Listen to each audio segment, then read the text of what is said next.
Speciality ఏంటంటే చపాతీ అండి. చపాతీ గురించి చాలా సాఫ్ట్ ఉంటుంది. నేను చపాతీ తింటే ఇలా తుంచితే మెత్తగా వస్తుంది. ఆ మిషన్ కూడా చూసాం కదా, అసలు దానికి అది రెడీ అవుతుంది. మ్యాన్ పవర్ అనేది కొంచెం తగ్గుతుంది దానివల్ల. సో చపాతీ పెట్టాలని ఎందుకు అనిపించింది అసలు?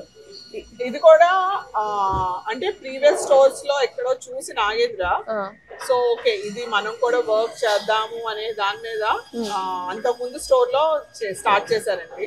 బట్ అది కరెక్ట్ షేప్ అంటే రౌండ్ అది రావటానికి, కరెక్ట్ విత్ అది ఇదవటానికి it took him 6 months. So చాలా మంది should give up, it's not working out అని అన్నారు. But he did not give up. So he worked on it for 6 months. ఆ కరెక్ట్ విత్ అండ్ కరెక్ట్ గా కాలి right amount లో you know correct గా అది నొక్కి అది బయటకు వచ్చి ఇదన్నీ అవటానికి ఇట్ టుక్ 6 months. ఇక్కడ కాదండి, యాక్చువల్ ప్రీవియస్ బిజినెస్ లో. సో అది 6 months వర్క్ చేస్తే గానీ అది ఆల్మోస్ట్ రెగ్యులర్ గా ఇప్పుడు చూసాను చపాతీలన్నీ ఖాళీ అయిపోయినాయి. డైలీ మీకు ఎంత చపాతీ వెళ్తుంది బయటికి? డైలీ అనేది if I say Saturday is the peak అండి. Saturday they make around 3,000 to 3,500 chapatis. అది రెగ్యులర్ గా. ఇంకా కేటరింగ్స్ ఏదైనా ఉండి కొన్నిసార్లు పెద్ద కేటరింగ్ టెంపుల్ వాళ్ళు ఇస్తా ఉంటారు. కొంతమంది ఇంకా పెద్ద కొంతమంది వేరే బయట కేటరింగ్స్ వాళ్ళు తీసుకుంటా ఉంటారు.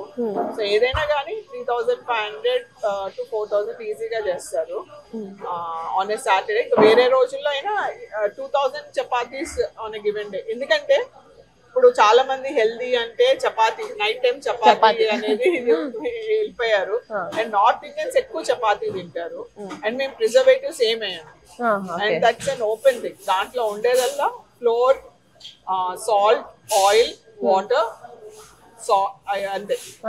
అంతే. Those are the only 4 ingredients.